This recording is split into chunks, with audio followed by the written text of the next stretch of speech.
Meus irmãos, mais uma vez, boa noite. Estamos gravando aqui, né? Estamos gravando a partir de agora essa aula. Eu queria, antes de mais nada, pedir que alguém fizesse uma oração aí, pedindo que o Senhor possa nos guiar aí, né? Para abrir a nossa mente, o nosso coração, para a gente entender a sua palavra. Então, eu queria pedir que alguém aí fizesse uma oração para darmos início à aula. Eu posso orar. Senhor Deus, nosso Pai, nós te damos graças, Jesus, pela tua bondade e misericórdia, Senhor. Obrigado, Jesus, porque nós já pudemos nos reunir hoje, Senhor, para louvar o teu nome, prestar um culto de adoração ao Senhor. Pedimos agora, Senhor, em nome de Jesus, que o Senhor nos dirija também nesse momento de leitura e de aprendizado da tua palavra. Senhor, inspira teu servo, Senhor, para que ele seja usado. Mostre para nós as tuas verdades, Senhor, para que nós possamos entender e aplicar na nossa vida. Abençoa cada um de nós pedimos e te agradecemos em nome de Jesus. Amém. Amém. Amém. Amém, Meus irmãos, vamos lá? Eu estou me ouvindo. Pronto, agora sim. Estamos na nossa aula 5. Hoje a gente vai pincelar aí, navegar sobre Provérbios 14, de 14 a 17, né? 14, 15, 16 e 17. Quando a gente vai estudando aqui Provérbios, a gente tem que escolher, não é fácil, viu? Como eu estava falando no começo, está sendo bem desafiador para mim estudar e falar sobre Provérbios, porque são diversos assuntos e a gente precisa escolher. E é uma escolha de Sofia. É difícil, porque você escolhe um assunto e fala assim, poxa, mas isso aqui seria tão bom, isso aqui seria tão bacana de falar. Então, hoje nós vamos pegar alguns recortes, mas, gente, isso daqui é um lanchinho, um tira-gosto perto do que a gente pode extrair de Provérbios. O nosso desejo é que vocês leiam, releiam Provérbios, estudem, peguem gosto por esse livro. Ele não é um livro que é uma caixinha de promessas, é um livro riquíssimo, ele tem um contexto muito bacana por trás. Então, eu vou deixar um monte de versículo clássico aqui sem falar, mas são riquíssimos, com certeza. Então, nós estamos aqui, né, no nosso cronograma. Eu estou dando a aula agora no dia 5, vamos até o dia... Eu estou dando aula dia 6, nós vamos até o dia 4 de julho, né?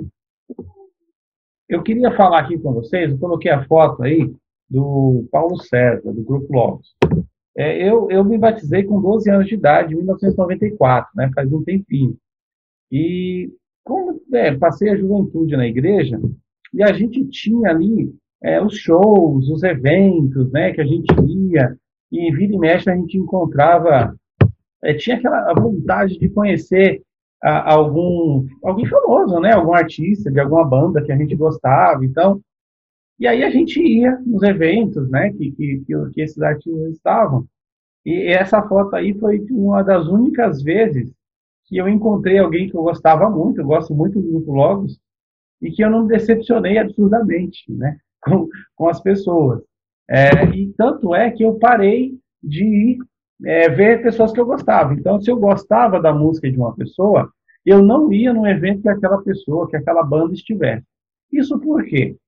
Ao ir nos eventos, a gente conhecia a pessoa do jeito que ela era, né? A gente via o artista, né, de uma forma mais natural, não igual o DVD ou igual o CD, a gente via.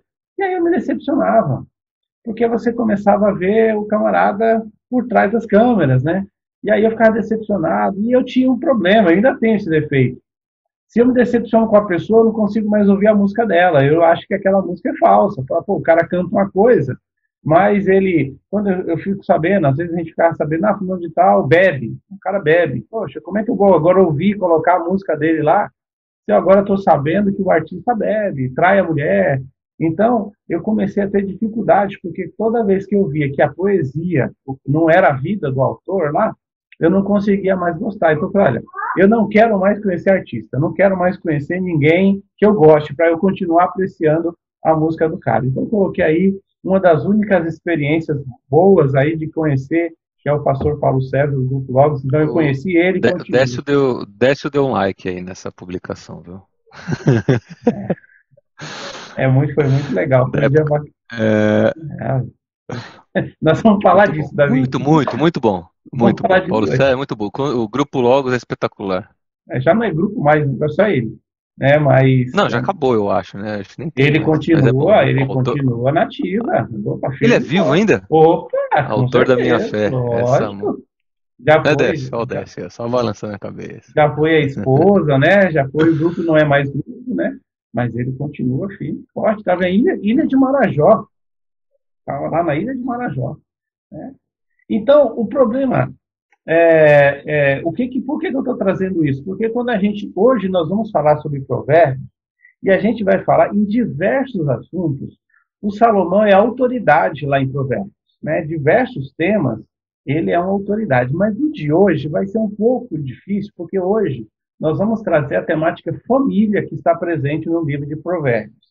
E aí a gente vai ter, e eu tive que me desprender dessa história, de olhar a vida do cara e o que ele prega. Então, a poesia de Salomão, muitas vezes não tinha nada a ver com a vida dele. Então, o Salomão, ele teve uma situação difícil na vida pessoal dele. Então, ele era bom na poesia, mas na prática, ele não conseguiu exercer muito bem. Talvez eu vou dizer que o exemplo de Salomão em Provérbios é um mau exemplo. É a prova, na verdade, a vida de Salomão testifica o lado negativo de tudo que ele fala. Se você fizer, é bênção, se não fizer, é maldição. E aí o Salomão colhe, pelo menos nesse quesito, muito do que é a maldição de não cumprir, da tolice, de não seguir a sabedoria, né? Infelizmente, na vida pessoal dele. Mas a poesia dele continua válida, né? É um livro inspirado, é um livro de sabedoria. O que ele está falando é muito sábio. Infelizmente, ele não conseguiu exercer isso na vida dele, na história dele. Tem contexto essa história de Salomão, né? O Salomão, ele vem de um lar disfuncional. Essa é uma foto aí, uma representação de um dos poucos momentos que a Bíblia vai mostrar o seio familiar ali mais próximo, né? O círculo familiar mesmo, em que Davi se encontra com a mãe, com a Batseba e com Salomão e tem aquela conversa, pai, mãe, filho, aquela reunião familiar. Poucas vezes você vai ver Davi fazendo isso, né? Você não percebe isso ao longo da história, da biografia de Davi, ele fazendo essa instrução com os filhos dele, né? Davi foi um grande líder, um grande rei, mas foi um pai bem complicado, né? O quesito paternidade e os papéis que ele tinha que exercer, ele falhou bastante. Então, era um lar disfuncional, todo mundo sabe como é que foi o casamento de Davi com Batseba, como que começou essa história, né? Eu trouxe aqui um trechinho dessa última diálogo de Davi com Salomão, que Davi vai chegar para Salomão, né? Salomão está herdando um reino, naquelas condições complicadas que a gente sabe que o Salomão está assumindo o reino, e nos últimos diálogos, Davi chega para ele e fala assim: você sabe muito bem o que Joabe, filho de Zeruia, me fez, o que fez com os dois comandantes dos exércitos de Israel, Abner, filho de Ner, e Amasa, filho de Jeter. Ele os matou, derramando sangue em tempos de paz. Agiu como se estivesse em guerra, e aquele sangue manchou o seu cinto e a sua sandália. Proceda com a sabedoria que você tem, e não o deixe envelhecer e descer em paz à sepultura. É engraçado, né? Você imagina só, Joabe era um dos homens importantes ali do exército, do povo de Israel, extremamente respeitado, e Davi está ali no leito de morte, passando a bola para ele, falando assim: ó, filho, resolve aí, porque eu não resolvi, né? Então, poxa, pai, por que você não fez isso enquanto você era o rei? Né? E aí o Davi não fez, não agiu, e aí agora está passando a bola para o Salomão, que já tem uma dificuldade de estar herdando um reino sem ser ali, talvez, o herdeiro legítimo. A lógica de ser o herdeiro, já tinha um irmão lá fazendo uma revolta civil, e o pai está ali, simplesmente foi tocando com a barriga o problema, não fez, não agiu. Davi não agiu quando tinha que agir, e agora pede que seu filho já assuma o comando, eliminando um dos homens mais importantes da história de Israel. Não foi fácil, né? Então, o começo não foi fácil. Felizmente, Salomão não vai conseguir também replicar isso lá na educação dos filhos dele. A gente vai ver alguns problemas também que Salomão teve da parte do relacionamento com a mulher e da forma com que Salomão ele escreve muito lindamente o Cantares de Salomão, né? Então, ele fala que é muito apaixonado por uma mulher. Agora, vai saber qual, né? de qual mulher que Salomão está falando. Então, ou então é aquele cara que ama todos, ele está falando aquilo para todos, né? Então, é difícil.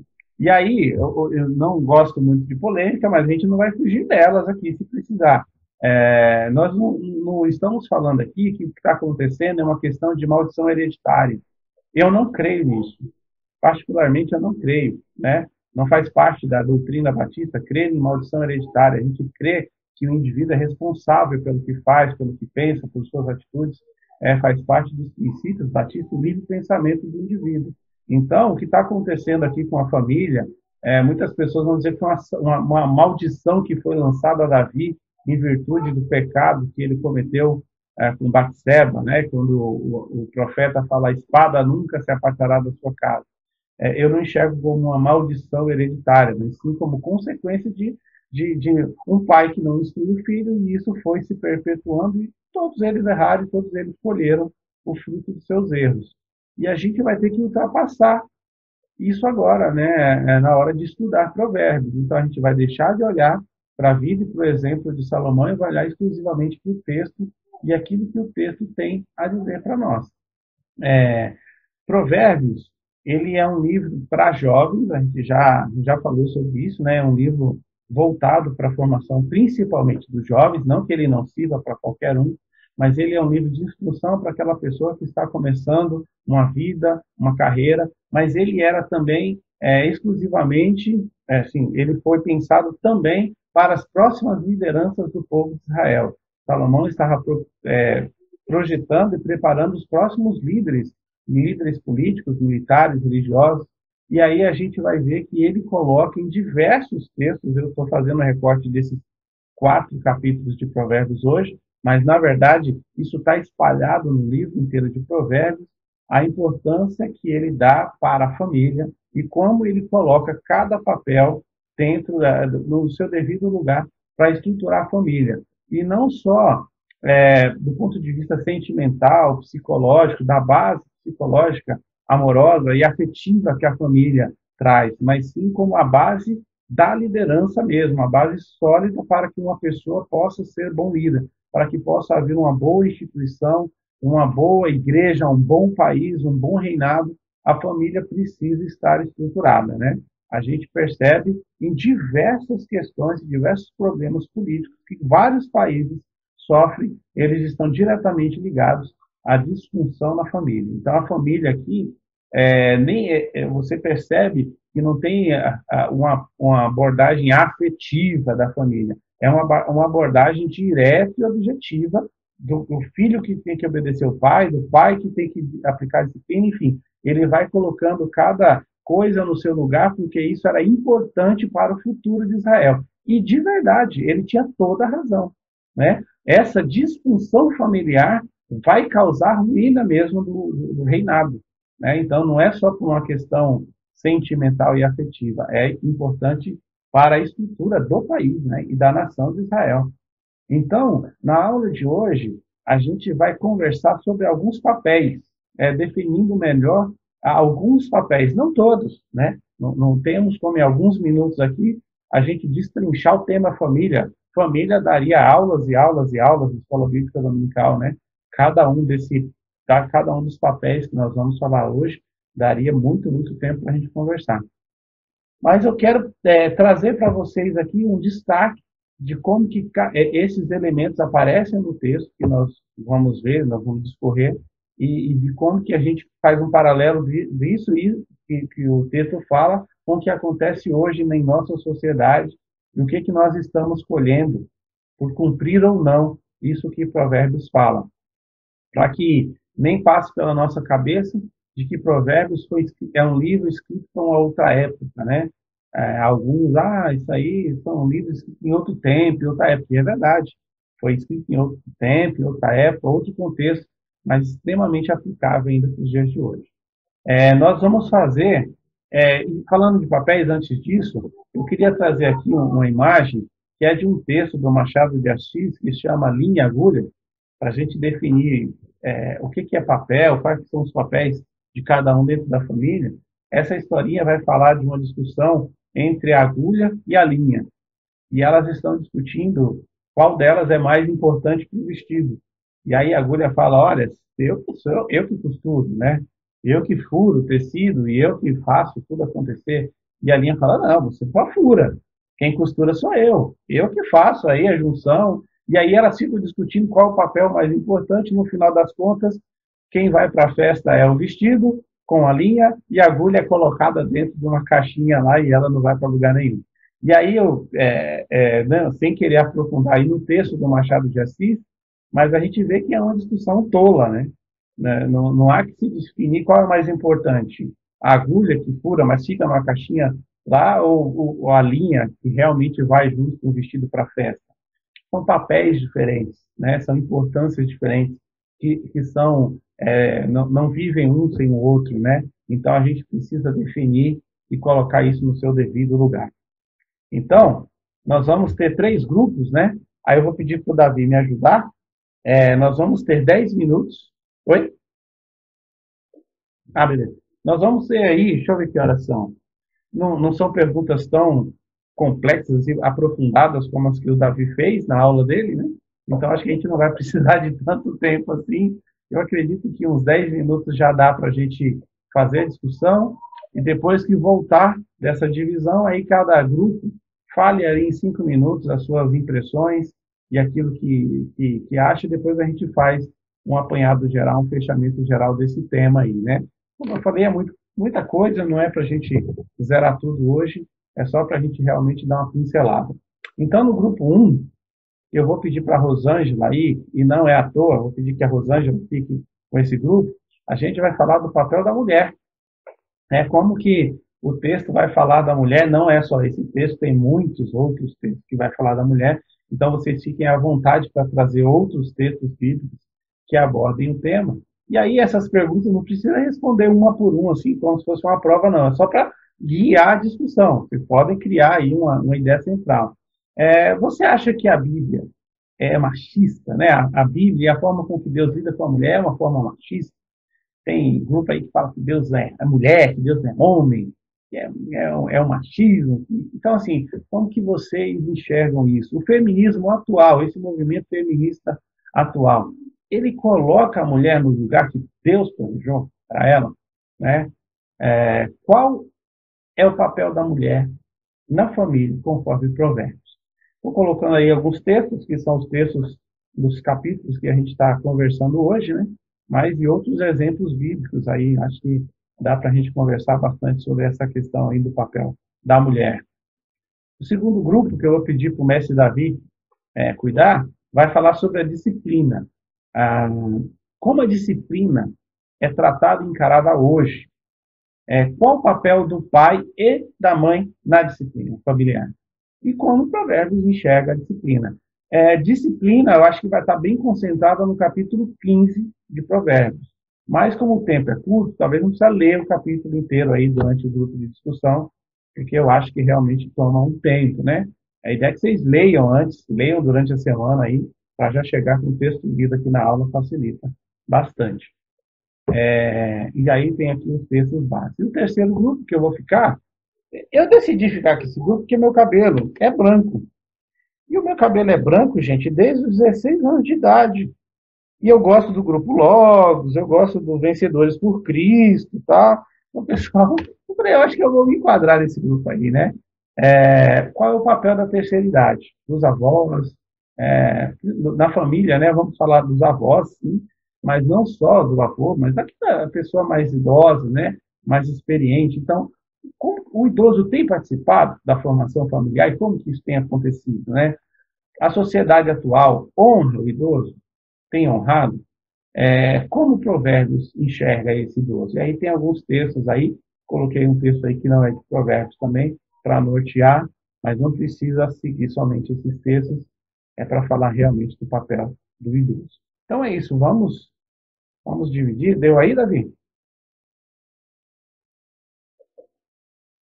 Eu vou pedir que cada grupo eleja um representante, tá? Só para facilitar na hora de fazer a devolutiva, mas todo mundo pode participar e falar um pouquinho também. Eu, Davi e a Rosângela, a gente vai ficar no grupo, mas não é para responder nada, não. É só para realmente orientar alguma coisa ali, mas é você que precisa abrir o microfone e falar. Quanto tempo mesmo, Milton? Desculpa. Acho que 10 minutos dá, né? Tá. Com 60 segundos, então vai começar a apitar ali, tá? Beleza. Fechou? Tô Fechou? mandando aí. Tchau, gente. Até Até já, daqui a pessoal. pouco.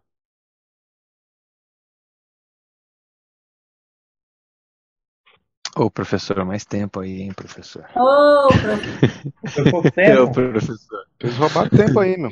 Eu gosto dessa Roubaram assim. tempo, né? Eu gosto Começa dessa a falar sensação. 10 minutos lá. É uma frustração boa, né? Que a conversa devia tá rolando, né? Eu Mas gosto de Mas deu. acabar antes, né? Pra ficar aquele gostinho de poxa. poxa, né? Fala agora, né? Senão todo mundo fala aqui, né? Não, mas a gente complementa, né? A gente vai abrir agora A e gente todo mundo complementa. fala. E agora, é bom que agora todos ouvem, né? E é legal É verdade. que a gente tem agora um pouquinho de tempo a mais agora para a gente conversar em grupo aqui. Grupo 1. Ok.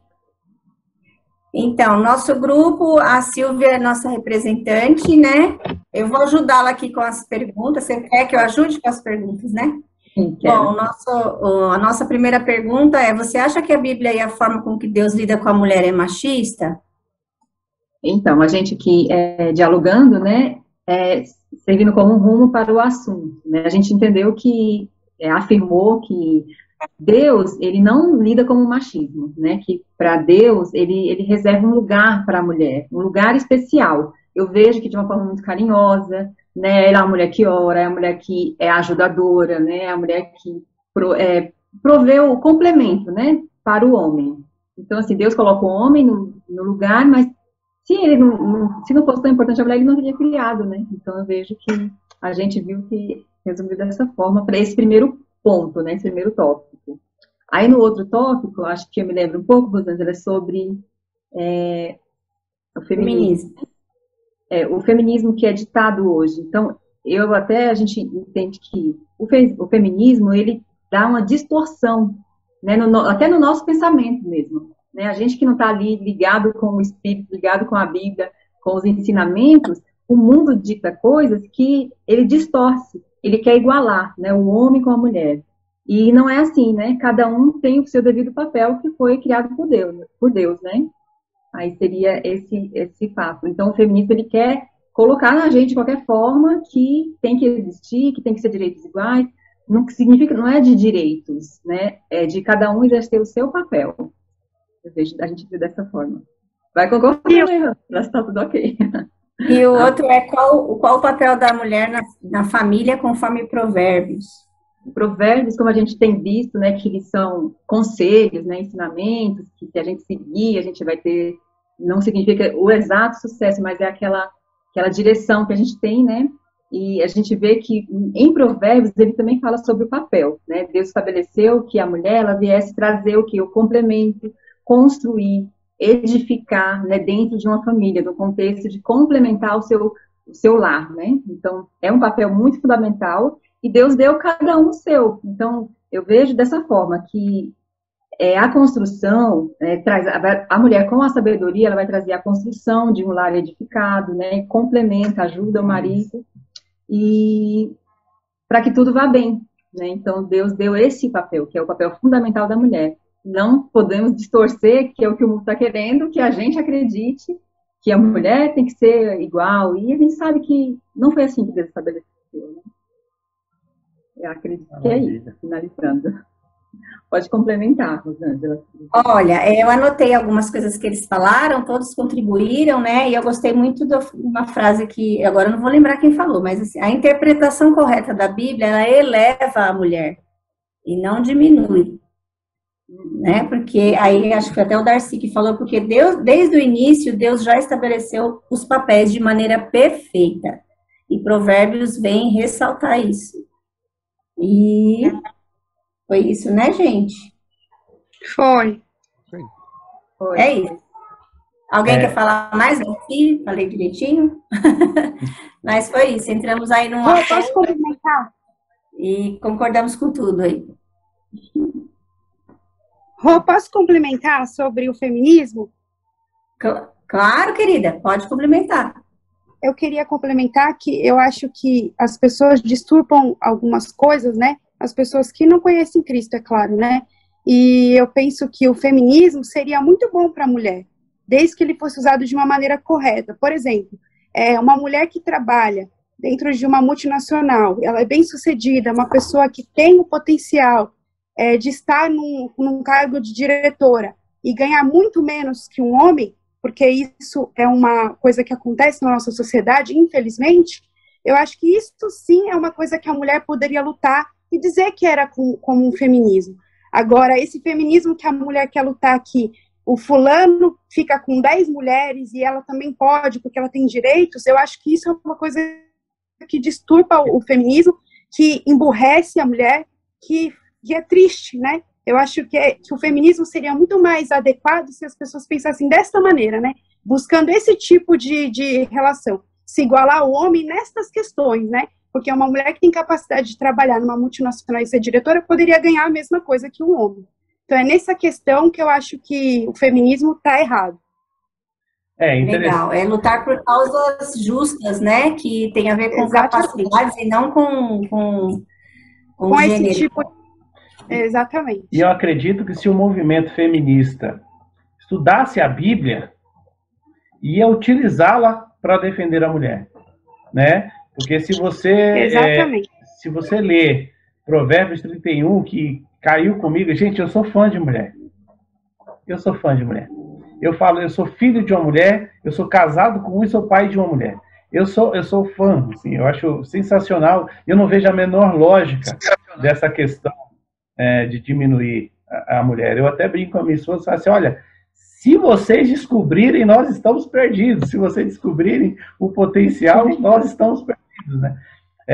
O Provérbios 31 é sensacional, nós vamos dissecar esse provérbio aqui, né? Então, lógico que, como a gente está estudando, o Provérbios, ele não é literal, né? Então, talvez ele não esteja falando de uma mulher só que faz tudo aquilo lá que está dizendo lá em Provérbios 31, por sinal, ela está extremamente cansada e estressada.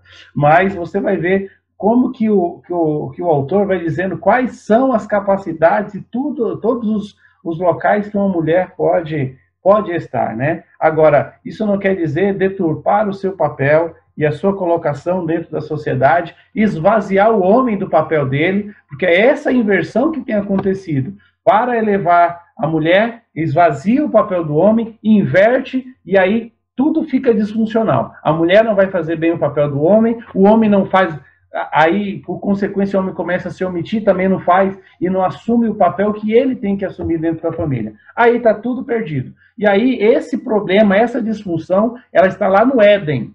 Ela está lá no Jardim do Éden. Ela está presente lá e vem acompanhando toda a queda da sociedade. Então, é aquela questão da agulha e da linha. Nós não estamos falando de quem é maior ou menor. Quando o homem acha que porque ele é o líder da casa, ele é superior, ele não entende o conceito de liderança, né? Então, ele ainda não entendeu que liderança é serviço, acima de tudo.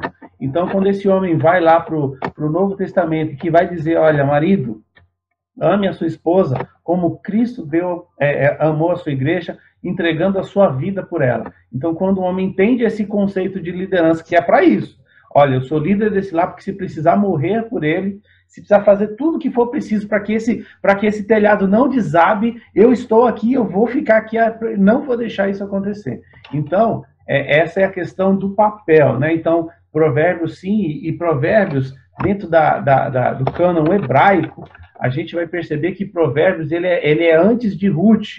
Então, o livro, a impressão que dá é que Provérbios 31 está preparando todo mundo para introduzir o livro de Ruth, que é sensacional. Essa história desta mulher que é extremamente valorizada. Então, não estou falando que a mulher só foi valorizada no cristianismo. Ela é valorizada também no cânon de Israel, também lá na visão hebraica. Então, não existe. Se o feminismo estudasse a Bíblia, ele a utilizaria para suas demandas, com certeza, né?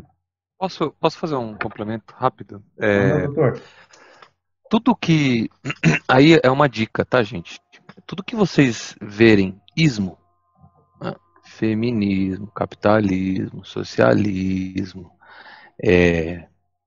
machismo, islamismo, tudo que tiver no finalzinho, ismo. Esse ismo, ele é sinônimo de uma forma de enxergar o mundo. O feminismo é uma forma de enxergar o mundo sobre um prisma, no caso, né, como aí eu acho que a Pri, ela complementou muito, muito, muito bem, de um prisma enviesado, não de paridade, mas de competição. A mulher, ela tem que ser melhor que o homem. Então, e quando a gente pensa em ismos assim, elas são, gente, aí desculpa o palavrão, mas elas são propostas redentivas. Elas são propostas nas quais você, através de seguir aquilo, você vai ter a sua redenção. Você tem a sua identidade, você vai conseguir viver no mundo, e sem esse ismo, é como se todo o resto não valesse nada. Então, feminismo, então, ele é uma forma de enxergar o mundo que tem as suas coisas ruins e tem as suas coisas boas. Capitalismo tem as suas coisas ruins, tem as suas coisas boas. Socialismo, por aí vai. Todos os ismos, por assim dizer. Só que isso tem um problema. Todas essas formas de enxergar o mundo, elas são propostas redentivas, são propostas de identidade, que colocam você dentro de uma forma de enxergar o mundo. Só que, gente, o único ismo que serve pra gente é o cristianismo. Ele é o único ismo. É a única forma, é a única lente que a gente pode ter para enxergar o mundo. É através de Jesus, é através do cristianismo, que a gente vai colocar sobre a perspectiva correta essa questão de homem e mulher. Que a gente vai colocar sobre a perspectiva correta essa questão de capitalismo e desigualdade social. Entende? Então, todos os ismos têm um pezinho atrás. Opa, conservadorismo. Opa, progressismo. Opa, feminismo. Vai ter coisa boa ali, mas vai ter coisa muito ruim também. E lembrem-se, a única forma com a qual a gente tem que enxergar o mundo e fazer a interpretação do mundo é no paradigma Cristo, Jesus. Ele é o nosso ismo de verdade. Top, sensacional, doutor. Aproveitando a deixa, já toca aí com o teu grupo. Vamos falar sobre o segundo tópico, disciplina. Disciplina. Vai lá, Ricardo, você é o nosso... Isso, vai lá. De novo, a gente abusando do Ricardo aí. Aqui a primeira pergunta é como a disciplina é tratada e encarada hoje. Então, hoje a gente, na hora que a gente estava conversando, eu falei só uma parte, mas eu acho que tem duas. Tem a primeira que a sociedade fala que a gente tem que conversar, né, bastante com os filhos, direcioná-lo apenas conversando e não o corrigindo de uma forma mais forte.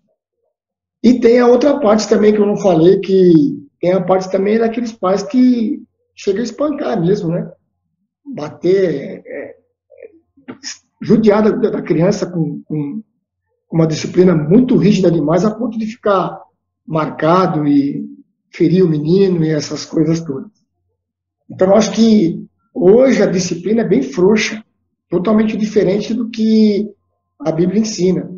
A sociedade, que se eu não me engano é a segunda pergunta, ela nos instrui a apenas conversar, que não tem necessidade de bater. Se a gente apenas conversar, nós conseguimos fazer com que os filhos possam andar nos caminhos. Eu até falei para os meninos aí que eu sou o cara que anda meio nessa sociedade aí, porque eu não consigo bater na minha filha de jeito nenhum. E a minha esposa sempre fala comigo, ela sempre me dá a dura que eu tenho que ser o homem da casa nessa parte. E eu juro pra você que eu... Vai dar B.O. os dois aqui. Vai dar B.O. Eu sabia que eu não ia passar por essa aula sem uma treta. Não tinha como. Não tinha como, vamos lá. Tá, tem que estar nesse grupo. Vai. A Rosângela até amarrou o cabelo na hora, até vi. Eu vou ter que ser homem para falar, porque eu sou frouxo mesmo. E, a gente tem acertado as coisas aqui em casa, tentando não conversar mesmo. Sentar eu, minha esposa e minha filha e a gente conversar. Nem sempre é 100%, mas a nossa filha é super boazinha, super bacana, apesar que precisa de umas correções às vezes, mas eu acho que no conversar a gente tem dado conta do recado, nem tanto 100% que a Rô vai falar que não. Mas a Bíblia, ela nos ensina a corrigir nosso filho quando ele está sendo teimoso e indo por um caminho que não é bacana, que ela vai se estrepar, a gente corrigir ele de uma forma mais... Dá uns corinhos mesmo, né? Dá uma chineladinha, dá umas batidinhas no bumbum, que não vai tirar pedaço, porque eu venho de uma geração que eu apanhei, foi muito. Nunca fiquei com raiva da minha mãe. Não era figura de linguagem, né, Ricardo? Na nossa época não era figura de linguagem, né? Não, era chinelada. A vara era a vara mesmo, né? E nunca me tirou pedaço, nunca chorei muito, mas foi bom para mim. Hoje eu sou o homem que sou, porque tá louco, minha mãe não deixava correr para a direita nem para a esquerda. Couro comia. Mas eu com a minha filha, não sei se eu peguei um trauma disso, rapaz. Com a minha filha eu não tenho coragem de bater. Então, na pergunta aí, a primeira, a sociedade hoje encara a disciplina mais rígida como errado. E a Bíblia nos ensina ao contrário. E eu tenho vergonha de falar isso, mas eu acho que foi o que nós, conversando aí no grupo, chegamos à conclusão. Se alguém tiver mais alguma coisa para falar, vai ser bacana. O Décio falou algo bem interessante, que ele ligou a questão da disciplina com a educação também, né?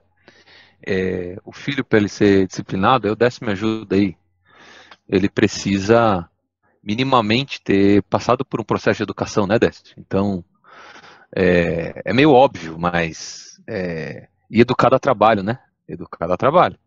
E aí a irmã Isabel falou sobre a distância, né?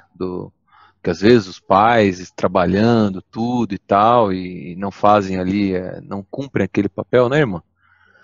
É isso? Acho que foi isso que você comentou, né? A ausência, né? Eles passam tanto tempo fora, e depois para cobrir essa ausência, né? Aí vai deixando essa disciplina do lado, né? E acaba dando no que dá. Pelo que eu tenho visto, né, no meu trabalho, a gente vê muito isso, eu fico indignada porque está invertendo os papéis, né? Eu vejo o filho mandando na mãe assim, de uma forma que é até vergonhoso diante da sociedade, né? Porque eles mesmos ficam com vergonha do filho tratar eles daquele jeito, mas é porque eles não agiram antes, né? Como pai, como líder de casa, mesmo longe de casa, o dever é manter, né, essa disciplina, coisas que eles receberam dos pais, né? Isso. Essa questão, lógico que se precisar, a Bíblia fala, né, da questão da vara, tá polêmico hoje, né? Tem uma lei que proíbe, né, a lei da palmada, então, assim, a gente começa a já ter as primeiras legislações indo de frente com a Bíblia, né? São algumas legislações. Eu não posso dizer também, a gente não pode dizer que a palmada é obrigatória, sempre vai acontecer, uma boa educação, uma disciplina justa, você pode ter. Agora, se precisar, tem que ter mesmo, até mesmo a palmada. Mas eu creio, assim, meu pai nunca me bateu, ele não deixou de me educar, não. Ele não me deixou de disciplinar, não. Ele tinha umas conversas comigo que eu preferia que ele me batesse, inclusive, com as conversas que ele tinha comigo, sinceramente. Então, nunca me bateu fisicamente, não, mas já pegou pesado, já. Então, acho que a disciplina não é necessariamente bater, né? Mas irmãos, se precisar, estamos aí. Irmãos, eu vou falar uma coisa aqui que não sei se vocês vão concordar, mas é o que eu observo, sabe? Eu tenho observado uma coisa. As crianças, elas gostam de disciplina. Elas gostam que o pai chega lá na hora certa e repreenda, né? Do jeito que tem que ser. Por exemplo, às vezes vai chegando num ponto que a criança precisa levar. Eu não digo palmadas, porque a mão acho que é para dar carinho, né? A Bíblia não fala para dar palmadas, para dar cintadas, ela mostra mesmo a vara, alguma coisa que você usa uma vez só, não para espancar, para doer, mas uma coisa só, para ela sentir. Parece que isso dá um nervoso na hora, mas depois transmite um amor muito grande. Eu eu usei muito vara, mas não, às vezes eu só apresentava a vara, e essa vara me ajudava muito, porque eu não precisava bater, eu só precisava, a gente conversou e está conversado, você está desrespeitando os nossos combinados, no meio das pessoas, queria fazer esse escândalo que o irmão falou aí, que o Décio falou aí, sabe, birra, sabe, humilhar os pais, sabe, não pode, não pode, né, irmãos? Não pode inverter esse papel. Então, as crianças, elas gostam de disciplina, e eu já ouvi isso das próprias crianças. Eu trabalho com criança. E elas falam, meu pai me liga para mim. Sensacional, sensacional a sua palavra. Eu acho que as pessoas do seu papel correto, todo mundo gosta, todo mundo fica bem. A irmã tem toda a razão, sim. A disciplina dá segurança para a criança, com certeza.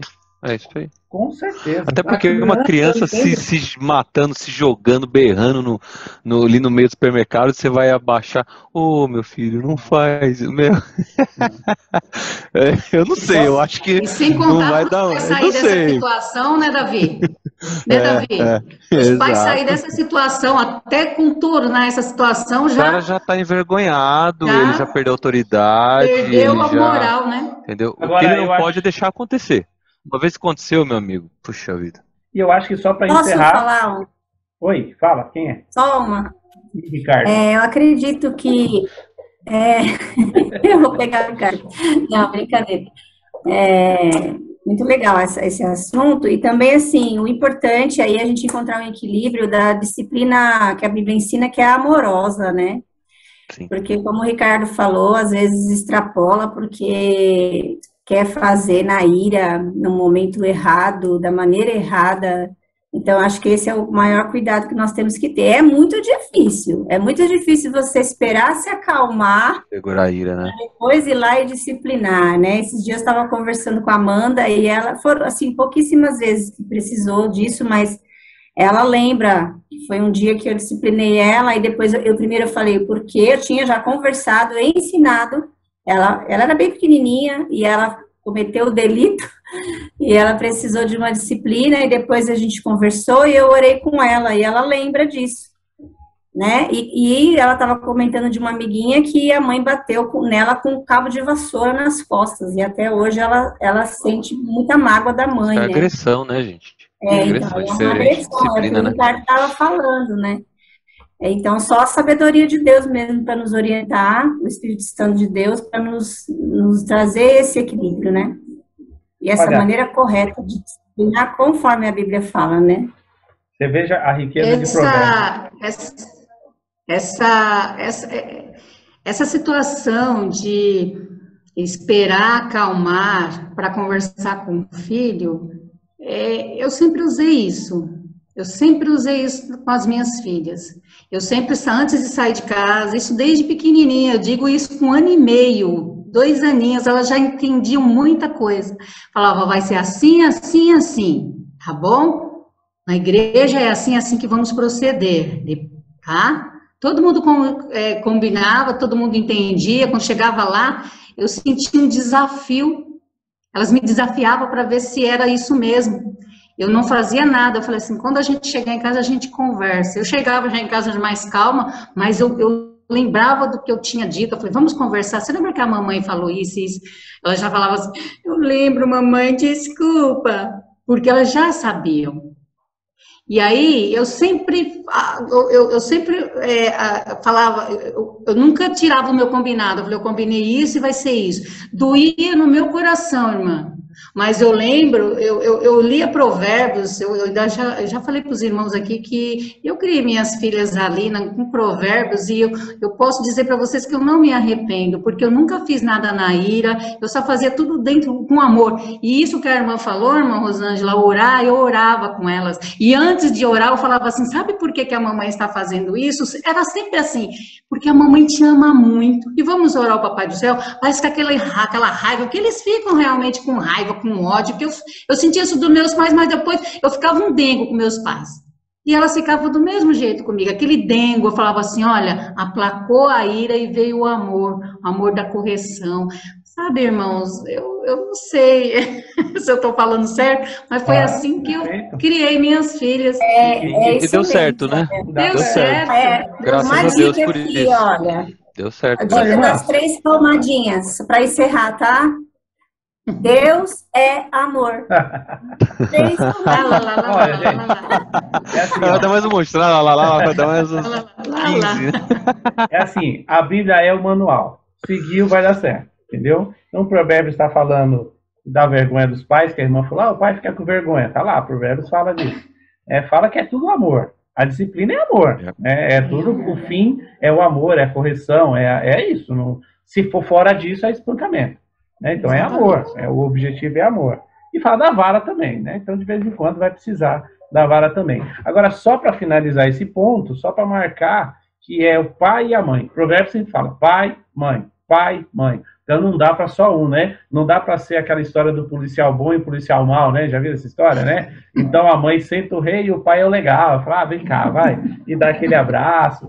Então quando falta essa parceria, quando falta isso, aí é uma disfunção também, tá? E não podemos esquecer que existe o papel do pai na disciplina.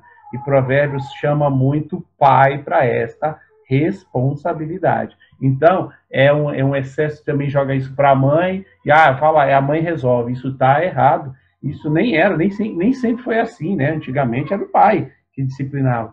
Mas, assim, quando tem a disfunção, falta a parceria no casal, e um é a justiça e o outro é o amor, isso vai dar problema. Então, tem que ter essa parceria, e a aula de hoje, o que a gente vai levar marcado é a definição dos papéis. E existe um papel do pai, que a Bíblia coloca muito bem como chefe do lar, e ele também tem que ser o chefe da disciplina, ele tem que disciplinar o filho dele. E essa expressão do pai disciplinando o filho, ela é recorrente no livro de Provérbios. Então não dá para a gente achar que isso aí é sentido figurado. Não está falando lá que o pai disciplina. Isso é real. Isso é real, né? Então não dá para a gente ser só o camarada, só o gente boa, e deixa a disciplina lá com a mãe lá. Então, deixa a mãe virar bruxa. A mãe vira bruxa, né? Você cria uma família, amargura, né, na família. É isso aí. Terceiro grupo, os idosos. Quem vai falar aí é o Naná? Samba? É a Samba que combinar de falar aí, né, Samba? Vamos, Samba. Ixi, deixaram para mim. Nosso grupo não falou quase nada, né? Foi bem... Falou pouco. Falou pouco. Mas, enfim, sintetizando aqui, né? A gente falou sobre a questão de como a sociedade vê os idosos, né? Uhum. E nós vimos que a sociedade não dá ao idoso o respeito que deveria dar, o tratamento que deveria receber, né? E, enfim, o idoso tem sido colocado muito à parte da sociedade, às vezes, por conta da condição, muitas vezes é desrespeitado. Enfim, a gente conhece, né, e sabe como tem sido tratado o idoso na sociedade. E enfim, o Milton comentou e nós ouvimos, e eu concordei com isso, o fato de hoje, não muito por conta da idade, mas muitas corporações têm mudado essa ideia de não empregar idosos, né? Até por conta da experiência. E isso é muito interessante. Tem um ditado que a gente usa muito lá em Angola, que, enfim, numa outra língua, eu vou traduzir aqui, literalmente, e ele fala assim, na boca do idoso, na boca do mais velho, a gente chama mais velho, né? Na boca do mais velho piedoso sempre saem palavras de ouro, né? E o versículo que a gente leu aqui em Provérbios, até o Milton trouxe para embasar, né? Que é o versículo, capítulo 16, versículo 31, que fala sobre essa questão aqui deixa eu ler aqui rapidinho. 31 fala, uma vida longa é a recompensa das pessoas honestas, seus cabelos brancos são uma coroa, né? Claro que nem todo mundo que tem cabelo branco tem toda aquela sabedoria, né? Mas aqui a gente está falando do idoso piedoso, daquela pessoa que com muita experiência, ele passa os seus conselhos para os netos, para os filhos, para as pessoas que estão à sua volta, né? Então a gente precisa, e Provérbios dá um lugar dá um lugar de destaque para o idoso, né? A gente precisa respeitar os idosos muito pela sua experiência de vida, já viveram por muitas coisas, têm muita prática, e de verdade, quando um homem piedoso fala, a minha mãe falava assim, é muito difícil um homem piedoso falhar nas suas palavras, porque elas vêm com um peso de experiência, com um peso de muita sabedoria, né? Então, é muito interessante aqui esses trechinhos aqui, e também tem a questão da educação, né? Até o Milton falou essa frase, eu lembrei, né? Isso eu vi aqui no Brasil, né? Que o avô estraga o neto. Ai, mas avô que estraga. No meu tempo não podia, mas o meu neto pode, né? Mas o avô piedoso, o idoso, né? Não vai educar o neto assim como educou o filho, né? Com muita sabedoria para que os netos, as próximas gerações tenham muito sucesso, né? É isso. Alguém quer acrescentar alguma coisa? Eu só queria destacar, né, isso que você falou, Sandra, muito importante, que a experiência de vida, né, os conselhos, a influência que os idosos, né, passam para os mais jovens, eles adquiriram através da justiça, né? Não foi de qualquer forma. É uma experiência justificada, né? Podemos dizer assim. É só acrescentar isso. E uma coisa interessante e curiosa é que hoje, até na igreja, eu vejo isso, né? Não sei se vocês vão concordar comigo, mas é muito o que eu tenho visto. É muito difícil você ver pessoas mais novas sendo amigas de pessoas idosas. Sim. É quase que a gente não vê. E deveria ser o contrário. Até lá em Tito, né, que fala que as mulheres mais velhas deviam ensinar as mais novas. Mas esse é um relacionamento que acredito que na igreja até tem faltado, né, na sociedade e na própria igreja em si tem faltado. Então, é um desafio, é uma coisa que a gente precisa procurar fazer, né? Os idosos têm uma carga de experiência de vida muito grande. E estar com eles só acrescenta muito na nossa vida. Cada conselho, cada palavra de sabedoria. Então, nós precisamos resgatar esse princípio que eu acredito que acrescenta muito nas nossas vidas, né? Porque eles têm muito a nos ensinar e os jovens geralmente não ouvem. Ixi, é mais velho, idoso, tem cabelo branco, já sai correndo, esse cara é chato, eita, essa irmã pega no meu pé. Mas eles têm muita sabedoria e nós precisamos, mais jovens, nos apegarmos aos idosos. Então, acho que eu vou já andar de braços dados com a Leila, com a Daisy, e, enfim, outras irmãs, e outros, né, idosos que têm muito para nos ensinar. É isso, Milton. Sensacional. Posso falar uma coisinha? A dona Leila não é igual. Ela é uma jovem senhora. Claro, pode falar. A gente vê isso que é cultural, né? É cultural. Eu trabalho com japoneses e eu vejo como é diferente, né, do Brasil. A cultura ocidental, né? A cultura eles têm um respeito. Oriental valoriza. Eles valorizam demais os idosos. E eu acho legal, porque eu trabalho com vários japoneses jovens e eles me respeitam. E isso é interessante que eles me ouvem. E é legal que eles querem fazer reunião, eles querem ouvir uma pessoa mais velha. E eu fico pensando, nossa, que interessante. Mas isso, irmãos, é cultural, né? É difícil para a igreja chegar assim e já impor que os jovens, né, têm um relacionamento assim tão amistoso assim com o idoso, né? Porque é difícil, porque isso tinha que ser uma coisa trabalhada há tempos, né?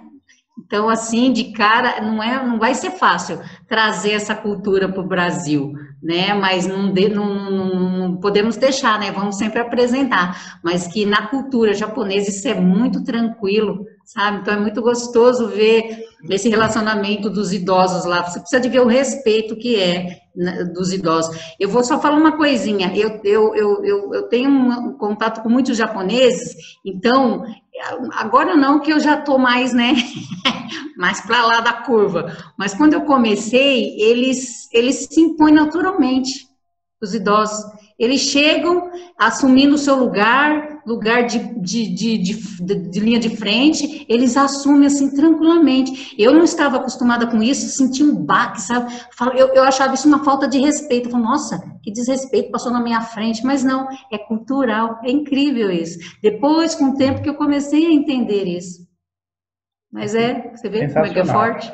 Eu fiz parte de uma igreja em que a gente um dia propôs. Eu era líder dos jovens, e a gente propôs um dia ir no shopping, assistir no cinema, com a sociedade feminina, com as mulheres, com as irmãs lá chamava MCA, com as irmãs da MCA. E foi sensacional, foi uma experiência muito legal. Então, foi os jovens com elas, super divertidas, demos muita risada, a gente foi no McDonald's, deu risada, foi sensacional. Então, eu acho que é algo que é válido a gente frisar aqui, que é colocar o papel do idoso, do mais velho, do avô, como uma pessoa central na família, na formação do filho. É muito bom usar essa experiência para ratificar uma educação, uma disciplina. E se você é um avô, seja também um disciplinador. Essa cultura do avô estragar o neto não é bíblica, não está validada em Provérbios. Pelo contrário, você tem o cabelo branco que você conquistou. Ouviu aí, né, Décio? O meu cabelo é branco. Tô brincando. Mas é como se fosse um prêmio mesmo, né? Um troféu. Então,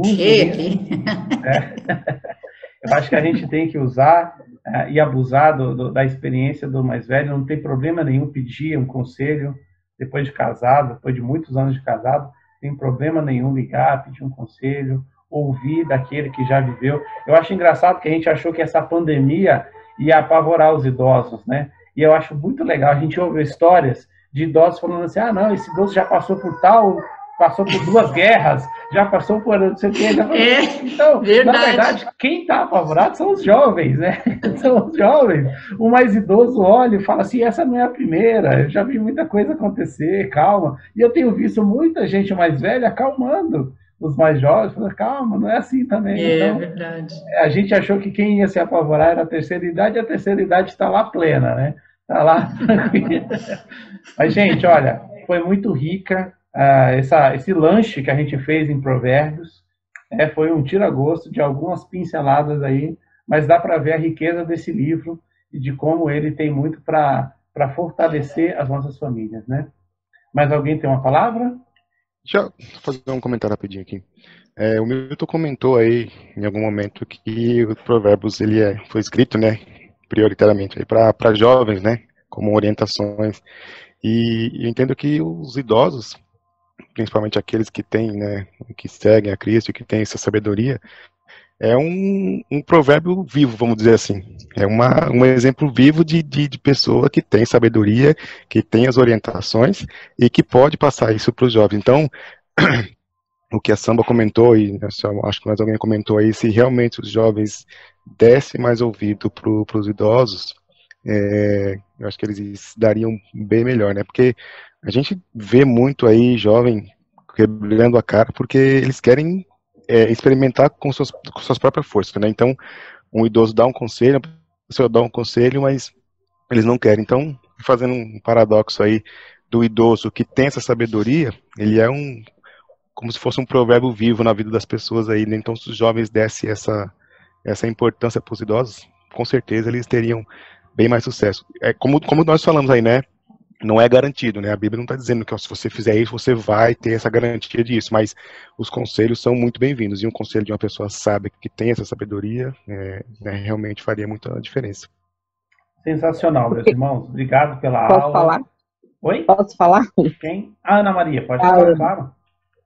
Então, em relação a isso que a Samba falou, de que os jovens não dão muita atenção para o que os idosos falam, as pessoas mais velhas, né? O que eu percebo às vezes, é que as pessoas elas falam de uma forma crítica, uma forma, não é uma forma aconselhadora e nem amorosa, entendeu? Tipo, você pode disciplinar um adolescente ali que ele não tem nada a ver com você só porque são da mesma igreja, tá? Mas aí você encosta ali, conversa com carinho. E eu não vejo isso na igreja. Falo da igreja que ela falou aí, né? E também fora, né? Tem isso também. Muitas pessoas julgam os jovens de uma forma e não sabem conversar com eles. Às vezes eles não têm essa disciplina nem na casa deles. Então eles não vão saber entender. Eles vão achar que, esse velho é chato. Fica se metendo, entendeu? Então eu acho assim que os mais velhos deveriam saber conversar melhor com os jovens, né? Porque você vê que hoje em dia a sociedade, eles são diferentes, os jovens de hoje, né? Eles são muito para frente, né? Então eu acho que o que falta é isso, disciplinar com amor e não com apontar o dedo para os jovens. O livro de Provérbios, dentro daqueles temas que nós não vamos conseguir abordar, mas que também estão presentes lá no capítulo de 14 a 17, fala sobre a forma de falar e o relacionamento, sobre as palavras, sobre a palavra branda, sobre como lidar com pessoas. Eu acho que aí não estamos nem falando só do idoso com o jovem, assim, é relacionamento em geral, né? Então a gente pode ter exemplo de idoso que não sabe falar com o jovem, a gente também vai poder trazer um exemplo de um jovem que não sabe falar com o idoso. E de pessoas que não sabem se comunicar. E assim, nós não abordei isso na aula, poderia até abordar até uma aula só sobre isso. A gente está vivendo também uma crise de relacionamento, né? Em tudo, até nessa primeira também, que fala sobre... que marido e sobre mulher, a mulher, né? Homem, assim, na verdade a gente tem uma crise de relacionamento, de palavras sábias, de pessoas que falem com... Não é que a pessoa não ama, mas às vezes não sabe transmitir esse amor através de suas palavras. Agora a gente precisa alguém dar um passo, né? Alguém dar um passo em direção à paz, né? Então, mesmo que a outra pessoa tenha falado de uma forma que talvez não tenha sido a mais adequada, uma outra pessoa vai lá e dá um passo e fala, olha, eu vou desviar isso. Mas, enfim, de modo geral, eu tenho grandes amigos idosos, eu sempre fiz amigos, sempre fui amigo dos velhinhos. É lógico que eles têm a forma deles, o jeito, eles são de outra época, mas são riquíssimos. Eu tinha um irmãozinho lá na outra igreja, todo culto de jovem ele ia, chegava cedo, ele já tinha quase 80 anos, eu falava, você é meu jovem mais assíduo, eu sempre brincava com ele, assim, você é o jovem mais assíduo dessa igreja. Então acho que é riquíssimo sim ter os mais velhos. Eu gosto muito, por isso que eu gosto do Grupo Logos, né? Então, mas foi muito legal estar com vocês, bacana, a gente não pode, já extrapolamos o tempo aí um bocado, mas é legal a gente ver como o Provérbios coloca cada pecinha no seu lugar, né? Se cada pecinha tiver encaixada no seu lugar certinho, a engrenagem vai funcionar muito bem, e essa engrenagem chamada família... Gente, é extremamente desafiador esse assunto, tá? Eu não vou poder falar, mas se você pegar os personagens bíblicos, vai pegando os personagens, foram grandes homens de Deus, mas tiveram problemas com as suas famílias. E não são nenhum nem dois, são vários. Eu ia trazer a maioria. Moisés pisou na bola, Davi, aí você vai pegar até Samuel, Eli, todo mundo teve sua dificuldade, né? Então é um assunto extremamente desafiador. Nós não estamos falando de uma molezinha, mas é extremamente importante a gente abordar isso e sempre lembrar, opa, será que eu não estou fora do meu papel? Será que isso que eu estou fazendo eu devia estar fazendo? Será que não é o outro? Né? A gente tendo isso com clareza, acho que vai estar tudo bem.